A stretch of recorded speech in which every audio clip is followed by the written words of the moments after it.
afternoon, everyone. Welcome back to my channel to another very new vlog. So, অনেক দিন পরে বাড়ি থেকে আবার vlog. এই কদিন একটু ভেকেশনে ছিলাম, পুজো দিতে গেছিলাম, তোমরা সবাই দেখেছো। তো vlog আর তখন করা হয়নি। অ্যাকচুয়ালি একদম রিল্যাক্স মাইন্ডে কয়েকদিন ছিলাম, সবার সাথে গল্প করা, আড্ডা মারা, আর প্রচুর হেক্টিক ছিল এবারের ঘোরাটা। কারণ কি আমরা 2 দিন মন্দিরে গেছি ভোরবেলা উঠে, আর ভোরটা শুধু ভোর নয়, সেই ভোর 4টায় ওঠা, গল্প করতে করতে ঘুমোতে প্রত্যেক দিনই 1:30, 2টো, 2:30 এরকম হয়ে গেছে। তো আর তার সাথে ছিল জার্নি, ট্রেন জার্নি, তো সব কিছু মিলে আর কি। আর সেই জন্য আর ব্লগটা করিনি এই কদিন। আর তোমরা সবাই স্টোরিতে, ফটোজে সব কিছুই দেখেছো, কোথায় যাচ্ছি, কি করছি, ওই জন্য তোমাদের কাছে সব ইনফরমেশন তো পৌঁছেই যাচ্ছে। স্টোরি পোস্ট করছি, কোনো বৌদি কোনো রিল পোস্ট করছে বা কিছু হোয়াটএভার। তো একবারে বাড়িতে এলাম আজ, সকালে ঢুকে ব্রেকফাস্ট করেছি। তানু এতদিন ছিল, বিলিভ মি, আমি যাওয়ার দিন এত কষ্ট হচ্ছিল না গুল্লুকে ছেড়ে যেতে। দিদি আর রাজু তো দুজনই নিউ, মানে কদিন হয়েছে জাস্ট, তো ওকে ওরকম ছেড়ে যায়নি। আর তানুরও চলে যাওয়ার কথা ছিল। সো জগন্নাথ কথা শুনেছে, আর কোনো রকমভাবে তানুও রয়ে গেছে। বন্ধ ছিল মাঝখানেও যেতে পারেনি। তো এই মা এসছিল, তো সব মিলে মানে আমার স্যাটিসফ্যাকশন হচ্ছে তানু ছিল গুল্লুর সাথে। দ্যাট ওয়াজ দ্য মোস্ট মানে স্যাটিসফাইং ফর মি, যে আমি আরাম করে পুজো দিতে পেরেছি, যে কাজগুলো ছিল সেগুলো করতে পেরেছি। আর এই যে আমি আমার বুচুর কাছে চলে এসেছি। তানুর আজকেও থাকার কথা ছিল, কিন্তু ওর দোকানে একটু কাজ পড়ে গেছে, সেই জন্য বাবাই ডেকে নিল। সো ও আলিপুর গেল, ও আবার হয়তো সানডেতে আসবে। And her birthday is coming, কিন্তু ওর জন্য কোনো গিফট কিনিনি। কলকাতায় তো সেরকম কোথাও যেতে পারিনি, আর পুরীতে তো ওকেই গিফট করার মতন কিছু পাওয়া যায় না। আর ওর বার্থডেতে যত যাই পাক না কেন, ওর দিয়া যেটা দেবে ওর কাছে স্পেশাল হয়। তো সেই জন্য ওটাতে আমাকেও একটু খাটতে হয় যে কি দেবো। এবার ওনার কিছুই সেরকম, মানে এটা চাই, ওটা চাই, সেটা চাই, সব কিছুতেই নো নো নো চলছে এখন। তো আমাকে এখন দিমাগ থেকে বের করতে হবে যে কি ওর জন্য আনা যায়। এই মিরাজ বুটিক কিন্তু অলমোস্ট রেডি, একদম কাজ প্রায় শেষের দিকে চলছে। পুজো তো হয়েই গেছে, জাস্ট ওপেনিংয়ের পালা। আমি এই কদিন পুজো দিতে গেছিলাম জন্য কাজটা জাস্ট ভিডিও কলে বা ফটোজ পাঠিয়ে এই সেই করে সব কাজ দেখেছি। তো অলমোস্ট কমপ্লিট হয়ে গেছে, কিছুদিনেই অফলাইন স্টোর রেডি হয়ে যাচ্ছে। মেরাজ বুটিকের প্রচুর কালেকশনস এসছে, প্রচুর নতুন কালেকশন, আমার নিজের ডিজাইনস, নিজের ক্রিয়েশনস প্রচুর ঢুকছে। তোমরা অনেকেই, আমরা যে পুজো দিতে গেছিলাম, আমি আর বৌদি কোটা দরিয়া পরে গেছিলাম, সঞ্চিতাও কোটা দরিয়া পরে গেছিলো। আমার আর বৌদির ব্লাউজটা একটু কাস্টমাইজ করেছিলাম আমি, তো ওটা তোমাদের খুব ভালো লেগেছে, thank you so much for that. আর এই আর কি, গলাটা জানি না কেন ভেঙে গেল হঠাৎ করে, ঠিকই ছিল। তো এখন ভাবলাম আজকে সকাল থেকেও আর এসে আর ব্লগটা করা হয়নি, আনপ্যাকিং হলো। আনপ্যাকিংয়ের দায়িত্বটা যদিও শানুরই থাকে, শানুই করে আনপ্যাকিংটা। আমি তো আমার বুচুর সঙ্গে আছি আজকে। আমার বুসুটা কই, মুখটা একটু না, আমার চুল ওই মামলে ঘুনু পেয়েছে গো। কিন্তু যা একটা জিনিস যেটা দেখলাম সেটা হচ্ছে, আজকে নামার পরে একটা বিভৎস গরম লাগছিল। বিভৎস মানে এক্সট্রিমলি হট। তারপরে জানতে পারলাম শিলিগুড়িতে নাকি গতকালও প্রচণ্ড গরম ছিল। শিলিগুড়ির ওয়েদার আগে এরকম ছিল না, কেন যে এরকম হয়ে গেল ভগবানই জানে। কলকাতায় খুব সুদিং ওয়েদার, কলকাতায় বৃষ্টি হচ্ছে, হাওয়া হচ্ছে, কালকেও তো খুব ঝড় হচ্ছিল। তো এই আর কি, সব আনপ্যাকিং হলো। খুব ভালো, মন ভরে পুজো দিয়েছি। 2 দিন জগন্নাথের দেবকে দর্শন করতে গেছিলাম। একদিন জন্মাষ্টমীর দিন, সেদিন প্রচণ্ড ভিড় ছিল, সেদিনও খুব ভালো দর্শন হয়েছে, এমন না যে হয়নি। কিন্তু ওই যে পুরীতে থাকলে মনে হয় কি যে রোজই একটু যাই, গিয়ে দর্শন করে আসি। তো 3 দিন ছিলাম আমরা, তো মাঝখানের দিন শুধু যাওয়া হয়নি, তাছাড়া 2 দিনই গেছি। একদিন হচ্ছে যেদিন পৌঁছেছি তার পরের দিন ভোরবেলা, আর তার মাঝখানে একদিন ছিল, সেদিন শুধু যাওয়া হয়নি। আর তারপরের দিন মানে যেদিন আমরা চলে ফিরলাম আর কি, সেই দিন আবার দর্শনে গেছিলাম। মানে অসাধারণ, মন ভরে গেছে। যতবার জগন্নাথ দেবের কাছে যাই ততবারই মন ভরে যায়। অনেক আননোন ফ্যাক্টস জানা যায়, অনেক কিছু, অনেক প্রত্যেকবারই মনে হয় নতুন নতুন অনেক কিছু জানতে পারি। এবার যেমন নীলমাধবের কথা জানতে পারলাম। এবার যেমন যে পুজোর যে মালপোয়া তৈরি হয় ওখানটায়, যে মানে যে মিষ্টি তৈরি হয়, চালের গুঁড়ো বলো, যে কোনো গুঁড়ো, ওরা ওই আগেকার দিনে যে ঢেকি হয় সেটাতে গুঁড়ো করে। There is no mixer grinder or কোনো কোনো আর্টিফিশিয়াল থিং। ওই আগেকার যে ঢেকি সিস্টেম ওটা দিয়েই হয়ে যাচ্ছে বছর পর বছর, এখনও সেই সিস্টেমই চলে যাচ্ছে। তারপরে দুটো আলাদা আলাদা জল দিয়ে রান্না হয়, একটা হচ্ছে যেটা গঙ্গা কুয়ো বলে, একটা যমুনা কুয়ো বলে। দু প্রান্তে দুটো আছে যেখানটায় সুইট ওয়াটার বের করা হয় ওখান থেকে। তুমি ভাবো সারা পুরী মানে যেমন নোনা জল, সেই নোনা জলের মাঝখান থেকে জগন্নাথ মন্দিরে সেই গঙ্গা কুয়ো আর যমুনা কুয়োর সেই নদীর জলের, মিষ্টি নদীর জলে রান্না হচ্ছে জগন্নাথ দেবের ভোগ। প্রচুর নতুন কিছু ফ্যাক্টস জানলাম। এটাও জানলাম, আমি মেবি তোমরা হয়তো জানো অনেকেই, আমিও জানি কিছু কিছু জিনিস। অনেক বছর থেকে জগন্নাথ দেবের কাছে যাই তো, আমার বাবা প্রচণ্ড জগন্নাথ ভক্ত। তো আমার বাবা যেমন এই বছর দুবার পুরী অলরেডি যাওয়া হয়ে গেছে। তো নতুন নতুন প্রত্যেকবারই কিছু না কিছু জানতে পারি। যেমন এটা আমি আগেই জানতাম, তোমরা হয়তো জানো যে জগন্নাথের ওখানে রন্ধন যে রান্নার যে জায়গাটা, সেখানে 752টা ওভেন আছে। মানে ওদের যে ওভেনগুলো 752টা ওভেন আছে, আর পুরো দিনে এক একটা ওভেনে 6বার করে রান্না হয়। মানে ক্যান ইউ ইম্যাজিন 752 × 6, তার মানে এতবার রান্না হয়। এবার ডালের জন্য আলাদা রকম ওভেন আছে, আবার ভাতের জন্য বা পোলাওয়ের জন্য আলাদা রকম ওভেন আছে, আবার তরকারির জন্য আলাদা ওভেন আছে। মানে it's so neat and it is so clean and it is so much organise. কিছু লোক আছে যারা শুধু সবজি কাটছে, কিছু লোক আছে যারা শুধু শিলনোড়ায় মশলা বাটছে, কিছু লোক আছে যারা শুধু নারকেল কুড়োচ্ছে, কিছু লোক আছে যারা শুধু জল তুলছে।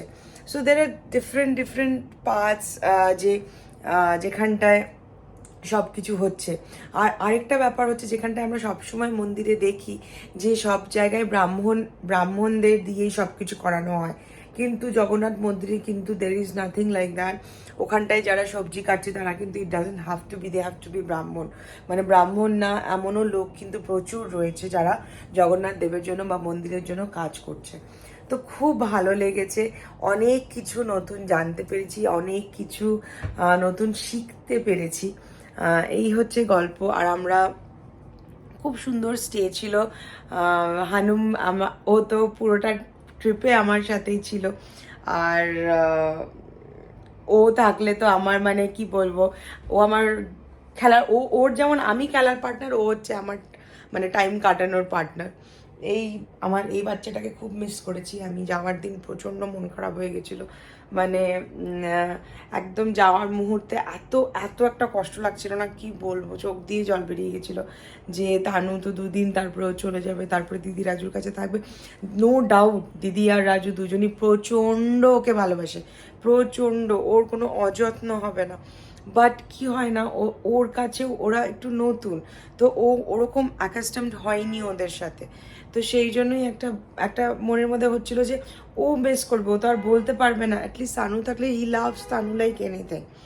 তো তানু থাকলে কি মানে একটা ওর সাহারা আছে, যে ও ও ও একদম মানে জবের থেকে এসেছে, তবের থেকে যাকে চেনে সে একজন আছে ওর কাছে। So that was the thing. তো তারপরে জগন্নাথ তো আমার কথা শুনলো, আর যেভাবে হোক তানু ছিল, and I was very much relaxed and all. প্রত্যেক দিনই ওর সাথে আমি সিসিটিভিতে দেখেছি। অনেকে তোমরা জিজ্ঞেস করেছিলে আমাকে যে আমি বেডরুমে সিসিটিভি কেন লাগিয়েছি। গুল্লু যেহেতু আমার বেডরুমেই থাকে না, তো ওই জন্য ওকে আমি যেন দেখতে পারি, সেই জন্যই সিসিটিভিটা লাগানো। এই তুই কি দেখছিস রে? স্পেন্সার্স থেকে কি এসছে এগুলো দেখছিস তুই?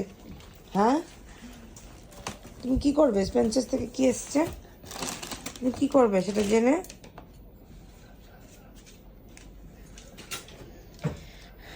গ্রসারি এসছে, গ্রসারি।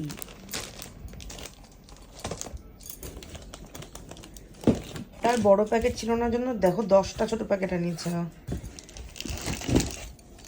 10টা প্যাকেট আছে মানে। এই যে চাটা খেলাম, এত গরম না, এসি ছাড়া থাকাই যাচ্ছে না। আমি তো মানে একটু এসি ছাড়া ছিলাম, দেখলাম গাল ফাল গরম হয়ে যাচ্ছে।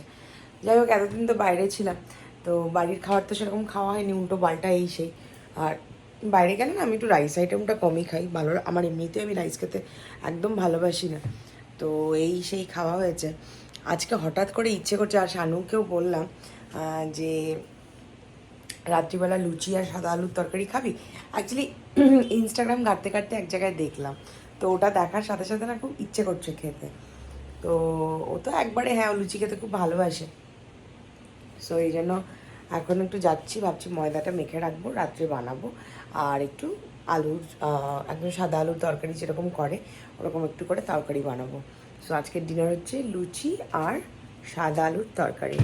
আর বুঝলি বুঝলি, তুই খাবি সাদা আলুর তরকারি আর লুচি খাবি মাম্মা? হুম, খাবি? আরেকজন তো ঘুমিয়েই বাচ্চারা, আর কত ঘুমাবি? হুম, আর কতক্ষণ করবি মাম্মা? দেখ টেপ দিলাম, দেখেছো টেপ দিলামকে, দেখেছো তোমরা? চোখগুলো দেখো লাল টুকটুকে, দেখ দেখ দেখা চোখগুলো দেখা, খোল চোখগুলো, খোল, দেখ খুলবেই না।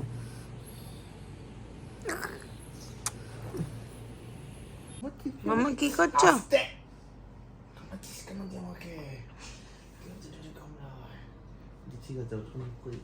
এই যে তুমি খেলু দিচ্ছ শানুর সাথে, তুমি শানুর সাথে খেলু দিচ্ছ অনেকদিন পরে। কান উল্টে গেছে তো। এ বাবা,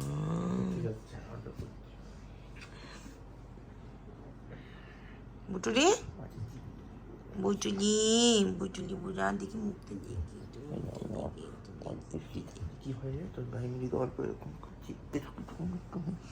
যে আমাদের ডিনারের এখানে আলুর তরকারি হচ্ছে। আলুর তরকারিটা সাদা আলুর তরকারি করলাম না, শানু বললো একটু অন্যরকম করে কর, তো অন্যরকম করেই করলাম একটু আলুর তরকারি। আর তোমাদের সাথে রেসিপি আর কি শেয়ার করব, কিছুই করিনি। আর এদিকে তেল গরম হচ্ছে, রুটি ওদিকে দিদি বেলছে, আমি এখানটায় ভাজবো। এটাতে কি করেছি আগে একটু বলে নিই, আমি এটার মধ্যে একটু রসুন, পেঁয়াজ, কাঁচা লঙ্কা, একটু ধনে গুঁড়ো, জিরে গুঁড়ো, হলুদ, লঙ্কার গুঁড়ো সব একসাথে ভেজে ওটাকে বেটে নিয়েছি। মশলাটাকে মানে সর্টে করার পরে বেটে নিয়েছি, তারপরে আলুগুলোকে জিরে ফোড়ন দিয়ে ভেজে তারপরে ওই মশলাটা দিয়ে জল দিয়ে বাস দ্যাটস ইট, আর কিচ্ছু সেরকম করিনি। সো এখানে আমার তেল গরম হয়েই গেছে, এখন লুচি ভাজবো। এই যে আমার সেকেন্ড লুচি যাচ্ছে, আর দেখো কি সুন্দর গোল গোল ফুলছে। একটা ভাজা হয়ে গেছে পুরো টপার টপ গোল ফুলে। সেকেন্ড লুচি, সাদা সাদা লুচি খেতে খুব ভালো লাগে। আলুর তরকারিটাও প্রায় হয়েই গেছে, এখন বন্ধ করে দেবো। এই যে আমাদের ডিনার তৈরি, একদম বাঙালিদের ফেভারিট ডিনার। সো ডিনার করে এই ঘরে এসে কিছুক্ষণ রেস্ট নিলাম, তারপরে গিয়ে ফ্রেশ হলাম। ফ্রেশ হয়ে চুল টুলো বাঁধলাম, একটু উল্টো পাল্টা হয়েছিল। আর এত গরম না, রান্নাঘরে বেশিক্ষণ থাকলে পুরো তো ঘেমে লাল টকটকে হয়ে যাই আমি। তো ওগুলো সব ফ্রেশ হলাম, ফ্রেশ হয়ে শুয়ে পড়বো, টায়ার্ড অ্যাকচুয়ালি। সেটা শানুকে বলছিলাম দুপুরবেলা যে আজকেও ধরো ওই ঘোড়ার মধ্যেই থাকতাম তো একটা ফ্লোয়ের মধ্যে চলে। সো যেই বাড়ি চলে আসি না, একটা লাল একটা টায়ার্ডনেস কাজ করে, একঘেয়ে চলতে থাকে, but then when you get a stop, যখন তুমি বাড়িতে আসছো, so already you are tired, মানে তোমার টায়ার্ডনেসটা যেন মাথায় ভেঙে পড়ে। সো যাই হোক, তো প্রচুর কাজ যেগুলো পেন্ডিং পড়ে রয়েছে, মানে প্রচুর, মানে পাহাড় পড়ে রয়েছে আমার বুটিকের। ফোনে তোমরা অনেকেই মেসেজ করেছো, যারা রিপ্লাই পাওনি। মোটামুটি আমি যা দেখলাম আমার বুটিকের ফোনে মোর দ্যান 380 মেসেজেস এসেছিলো, তো ওটা অ্যাটেন্ড করা হয়নি। আজকে অনেকগুলো করেছি, মোটামুটি তাও এখনও 150 মতন বাকি আছে, সো যেগুলো করতে হবে। কালকে প্রচুর কাজ রয়েছে। আজকে যেগুলো রিপ্লাই করেছি, কিছু অর্ডার্স হয়েছে, সেগুলো সব হ্যান্ডলিং করা, এভরিথিং সব কিছু কালকে অনেক কাজ আছে। আজকে আর ঘরের থেকে বেরোইনি, বাড়ি থেকে বেরোইনি আর কি, তো সেই জন্য কাজগুলো হয়নি। তো কালকে লাইন আপ অনেকগুলো কাজ রয়েছে, যেমন প্রচুর স্টক এসে রয়েছে, সেগুলো কমপ্লিট করতে হবে। তো শুয়ে পড়বো। সো চলো, গুড নাইট। অনেক দিন পরে আজকে একটা ছোট্ট ভ্লগ করলাম। সবাই খুব ভালো থেকো, আর আশা করি আজকের ছোট্ট ভ্লগটা তোমাদের ভালো লাগবে, কারণ অনেক দিন পরে তোমরা দেখবে। সো চলো, টাটা, বাই বাই।